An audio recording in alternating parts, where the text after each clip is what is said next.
ಏನಿದು ಗಂಗಾ ಹಾಗೂ ಅಣ್ಣ ಬರ್ತಾನಂತ ಹೇಳಿದ್ರಲ್ಲ, ಇಷ್ಟೊತ್ತಾದ್ರೂ ಯಾಕೆ ಬರಲಿಲ್ಲ? ತಡಿ, ಇದೊಂದು ಸ್ವಲ್ಪ ಒಡ್ಡ ಹಾಕಿದ್ರೆ ಆಯ್ತು, ಬಂದ್ರು ಬರ್ಬೋದು.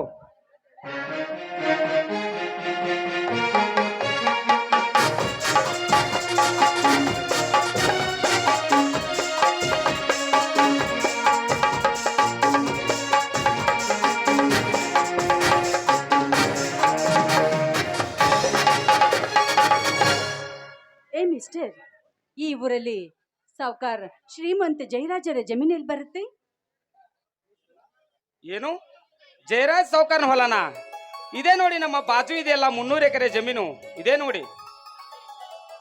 ಹೇ ಶಂಕರ್, ಏನು ನೀನಿಲ್ಲಿ? ಏನಿದು ನಿನ್ನ ವೇಷ? ಕೈಯಲ್ಲಿ ಸಲಾಕೆ, ಹುಟ್ಟಿರುವ ಲಪಾಟಿ ಏನಿದು? ಹೇ ಶೀಲಾ, ಏನೇ ನೀನು ನಮ್ಮೂರಲ್ಲಿ? ಅಬ್ಬಾ, ಇದು ಕನಸೋ ನನಸೋ ಒಂದು ಅರ್ಥವಾಗುತ್ತಿಲ್ವಲ್ಲ. ಶಂಕರ್, ಇದೇ ನಮ್ಮೂರು. ಈ ಊರಲ್ಲಿ ಸಾವುಕಾರ ಜಯರಾಜ್ ಜಮೀನಿಲ್ಲ, ಅವರೇ ನಮ್ಮ ಸ್ವಂತನ. ಹೌದು, ನೀನು?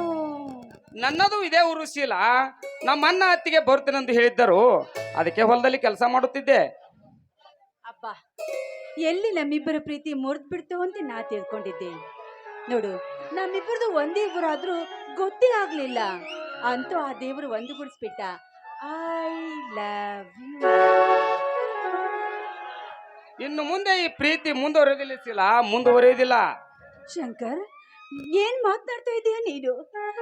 ನಮ್ಮಿಬ್ಬರ ಪ್ರೀತಿಗೋಸ್ಕರ ನಾನು ಎಷ್ಟೆಲ್ಲ ಕನಸು, ಏನೆಲ್ಲ ಆಸೆ ಕಟ್ಕೊಂಡಿದ್ದೀನಂತ ನಿನಗೆ ಚೆನ್ನಾಗಿ ಗೊತ್ತಿರ್ಬೇಕಲ್ಲ. ಹೌದು ಶೀಲಾ, ಕಟ್ಟಿಕೊಂಡಿದ್ದೆವು ನಿಜ. ಆದ್ರೆ ಅಂದು ನಾನು ಯಾರು ಅಂತ ನಿನಗೆ ಗೊತ್ತಿರಲಿಲ್ಲ, ನೀನು ಯಾರು ಅಂತ ನನಗೆ ಗೊತ್ತಿರಲಿಲ್ಲ. ಈ ನಿಸರ್ಗವೇ ನಮ್ಮಿಬ್ಬರ ಪ್ರೇಮಕ್ಕೆ ಮಿಲನ ಹಾಡಿತು. ಆದ್ರೆ ಇಂದು ನೀನು ಶ್ರೀಮಂತರ ಮನೆಯ ಸುಕನ್ಯಾ ಮಣಿ, ಮೇಲಾಗಿ ಈ ಊರಿನ ಯುವರಾಣಿ ಬೇರೆ. ಅರಮನೆಯಲ್ಲಿ ಕಾಲ ಕಳಿಬೇಕಾದ ನೀನು ಗುಡಿಸಲ ಮನೆಗೆ ಯಾಕೆ ಬರುವ ಹೇಳಿಸಿಲ್ಲ? ಸಾಧ್ಯವಿಲ್ಲ ಶೀಲಾ, ಅದೆಂದಿಗೂ ಸಾಧ್ಯವಿಲ್ಲ. ಅಂದ್ರೆ ನನ್ನನ್ನ ಸಾಕೋಕ್ಕಾಗೋದಿಲ್ಲ ಅಂತ ನೇರವಾಗಿ ಹೇಳ್ತಾ ಇದೀಯಾ? ನೋಡು, ಅಷ್ಟಕ್ಕೂ ಮುಂಚೆ ನಾವಿಬ್ರು ಸಿಟಿಲಿ ಹೇಗಿದ್ವೋ ಹಾಗೆ ಇದ್ಬಿಡೋಣ. ನನಗೆ ಯಾವ ಆಸ್ತಿನೂ ಬೇಡ, ಅಂತಸ್ತು ಬೇಡ. ಬಾ, ಈಗಲೇ ಹೋಗಿ. ನಿಲ್ಲು ಶೀಲಾ, ನಿಲ್ಲು. ನಾನೊಬ್ಬ ಮಾಮೂಲಿ ಬಡ ರೈತನ ತಮ್ಮ, ಮೇಲಾಗಿ ನೌಕರಿ ಬೇರೆ ಇಲ್ಲ. ಬಡವರ ಮನೆಯಲ್ಲಿ ಹಿಂಡಿ ರೊಟ್ಟಿ ತಿಂದು ಬದುಕುವ ಜನ ನಾವು. ಅಂದಾಗ ಸಿರಿ ಸಂಪತ್ತಿಗೆ ಬೆಳೆದ ನಿನ್ನನ್ನು ನರಕಕ್ಕೆ ತಂದು ಹಾಕಿದರೆ ಆ ಪಾಪ ನನ್ನನ್ನು ತಟ್ಟದೆ ಬಿಟ್ಟಿತೆ ಶೀಲಾ. ನೋಡು ನೋಡು, ಇದಕ್ಕೆ ತಾನೇ ನಮ್ಮಿಬ್ಬರದು ಬಿಕ ಮುಗಿದಿದೆ. ಆಮೇಲೆ ನಮ್ಮಿಬ್ಬರಿಗೂ ಒಂದೊಂದು ನೌಕರಿ ಆಯ್ತು ಅಂದ್ರೆ ನಾನ್ ಮೇಲು ನೀನ್ ಕೀಳನ್ನೋ ಭ್ರಮೆನೇ ಬರೋದಿಲ್ಲ. ಏನಂತೀಯ? ಆದ್ರೂ ನಿಮ್ಮಣ್ಣ ನಮ್ಮ ಈ ಪ್ರೀತಿಗೆ ಬೆಲೆ ಕೊಡುತ್ತಾನಿಲ್ಲ ಎಂಬುದನ್ನು ಮೊದಲು ನೀರಿ. ಯಾಕಂದ್ರೆ ಹಣವಿಲ್ಲದವರನ್ನು ಕೀಳಾಗಿ ನೋಡುವ ಮನುಷ್ಯ ನಿಮ್ಮಣ್ಣ. ಆ ಕೆಲಸವನ್ನ ನನಗ್ ಬಿಡು. ನೋಡು ಶಂಕರ್, ಈ ಹಸಿರುವನ ರಾಶಿಯಲ್ಲಿ ತಂಗಾಳಿ ತೂಗಿ ತೂಗಿ ಮಿಲನವನ್ನ ಅನುಭವಿಸುವಂತ ಭಾಸವಾಗ್ತಾ ಇದೆ.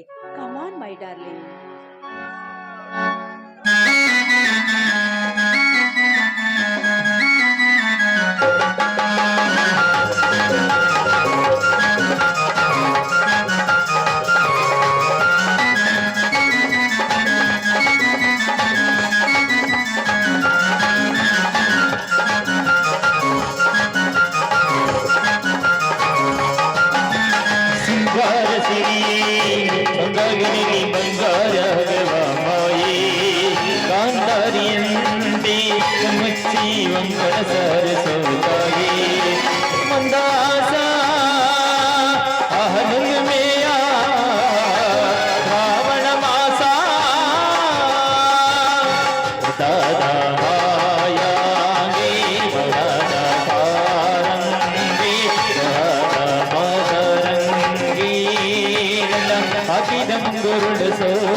ನೋಡ್ಸಿಲ್ಲ, ಇಂಗು ತಿಂದ ಮಂಗನಂಗಾದಿತ್ತು ನಮ್ಮ ಬಾಳು.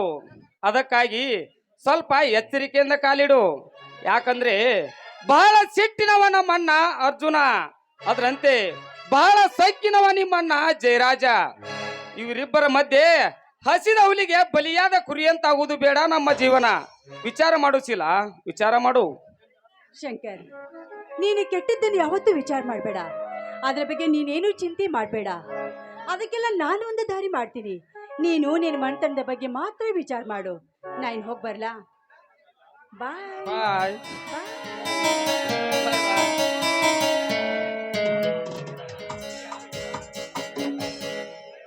ಶೀಲಾ ನನ್ನ ಸತಿಯಾಗಿ ಬರುವುದನ್ನು ಒಪ್ಪುವರೇ ನಮ್ಮ ಮನೆಯಲ್ಲಿ. ಅದರಲ್ಲೂ ದೊಡ್ಡವನಾದ ನನ್ನ ಅರ್ಜುನ ಅಣ್ಣನ ಮದುವೆಗೆ ಮುಂಚೆ ನನ್ನ ಮದುವೆ ಎಂದರೆ ಒಪ್ಪೋಣ ಆ ನನ್ನ ದೊಡ್ಡಣ್ಣ ಅಂದಾಗ ನನ್ನ ಪ್ರೀತಿಯ ವಿಚಾರವನ್ನು ಹೇಗೆ ತಿಳಿಸಲಿ? ಇರಲಿ, ಸಮಯ ನೋಡಿ ತಿಳಿಸಿದರಾಯ್ತು. ಮರಿಯಂಗೋ